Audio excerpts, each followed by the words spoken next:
Penjabat Wali Kota Lok Semawe Imran, Sabtu 29 Juli berharap proses pemilihan umum pada 2024 berjalan kondusif, tanpa terjadi konflik antar kandidat maupun masyarakat.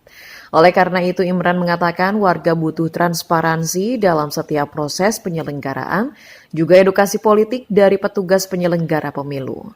Jika pemahaman masyarakat terkait pemilu telah mencukupi, maka pemilu diyakini akan berjalan secara aman tanpa adanya gejolak.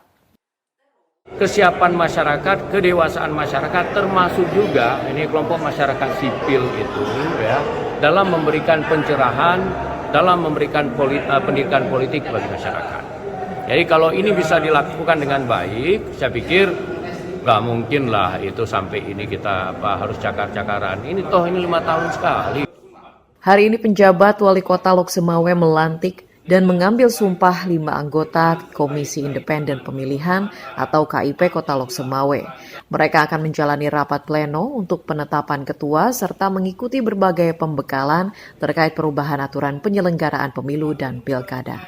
Dari Kota Lok Semawe, Provinsi Aceh, Trifani, Kantor Berita Antara mewartakan.